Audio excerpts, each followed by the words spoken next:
West Shore home camera there in central Austin. Gorgeous, y'all. How lucky are we? We call this place home every day, right? We've got great visibility. It is chilly. It's cold with 30s and 40s out there. Some of us even down, if not below freezing. Lano, I'm looking at you. It is cold out there. 44 Austin, 35 Bastrop, 40s out there in Caldwell County. Hey, how about the bus stop forecast? Well, we're going to start cold but finish beautifully. So parents, remind those kids, jackets on going into school. Remind them to grab them before they leave because they're probably not going to be wearing them with a high of 78 around pickup. Sunny skies, dry conditions, forecast highs area wide, upper 70s to low 80s. Feeling and looking fantastic today. We're not going to be looking at any sort of major wind threat. Yesterday, those winds were pretty gusty. Not going to be a repeat today. In fact, we get more southerly winds, which is a warming wind, less than 5 miles per hour today.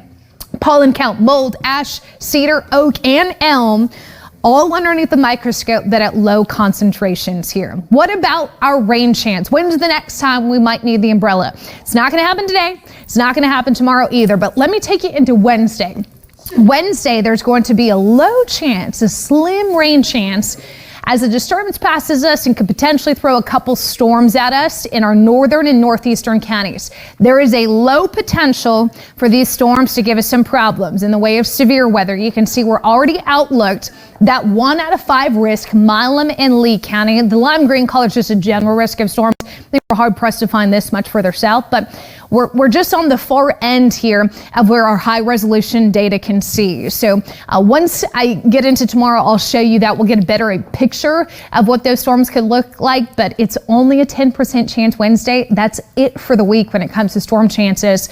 What I think is going to be a bigger concern is Friday, the wildfire risk. Already looking at critical fire danger in our hill country Friday, extending all the way up to the northern state line and then way out towards El Paso here. We've got a huge storm system crossing north, and we're going to be on the dry and windy side of this thing Friday and Saturday, giving us that critical fire danger both days. But look at how this plays out for the lower 48. I mean, it's going to be massive weather maker with high mountain snow, low elevation rain, a significant severe weather threat as we get into the Mississippi Valley and deep south. That's all later this week. So relatively speaking, not as concerning, with any sort of severe weather this week, but that wildfire risk is something to watch Friday, Saturday.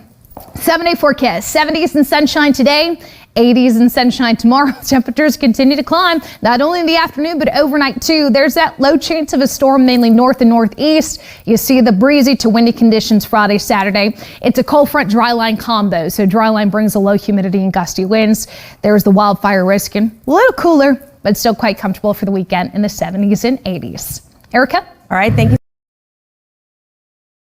Okay, let's get a quick check of your traffic right now. You can definitely see those delays on southbound 35. Coming in from the north, this is our TxDOT camera at Lamar.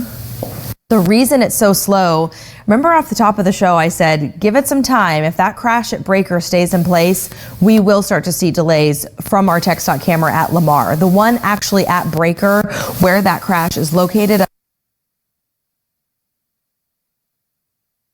here at Lamar, near where Lamar and I-35 intersect. So that's what you're seeing, but heavy delays coming in from the north because of that crash at Breaker Lane. Also new right now, a crash westbound 71, really heavy delays starting to build through Del Valley and through the airport. That crash is near Brant Drive before you approach Highway 183. And heavy delays at the intersection of FM 969 and Decker Lane because of, unfortunately, a deadly crash that happened overnight. So northbound 35, Kyle to downtown, 57 minutes. Southbound 35 right now, Round Rock to downtown coming in at about a 50-minute drive. And because of that crash on 71 near the airport, 41 minutes coming in from Bastrop. Alerts, couple leftover flood warnings out there in parts of East Texas, but overall, today's going to be a pretty quiet weather day. It's a cold start to the day, no doubt about it, with the widespread 30s and 40s you're seeing on the current temperature map. 44 in Austin, down to freezing in Waco and San Angelo, just barely above it. In Lubbock, we've got 40s and 50s down in South Texas. Compared to yesterday, most of us running a little bit cooler, the exception to the north and west. But I think this morning is going to be cold this afternoon. Beautiful. It is dry. Dew points in the teens, 20s and 30s out there. But with more of a southerly wind later on tonight, we'll start to see a little bit of that moisture recovery with dew points gradually increasing through the week.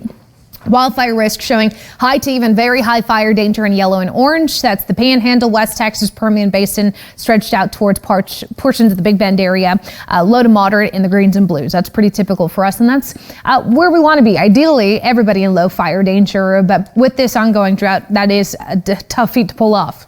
High temperatures today, widespread 70s for most of the Lone Star State. Nice, comfortable, nice and warm too. Underneath that clear and sunny sky, you won't find anything in the way of dramatic or inclement weather today within state lines. Even tomorrow looking really nice. Sunshine from start to finish across the state. Things get a little tricky heading towards the end of the week with an increasing wildfire risk courtesy of a storm system passing toward north. But the drought is the foundation for wildfire concerns. And as you can see, we've got a big old extreme spot here in the southwest hill country, southern Austin metro, stretching down to the south and west, in addition to extreme to exceptional drought out there in the burgundy color between El Paso and the Big Bend. That is where we really need some rainfall. We just haven't seen it or haven't had a whole lot of luck with it just yet. That's a look at your statewide forecast. We're going to circle back to your local 7-day, a traffic check, and your news headlines coming up.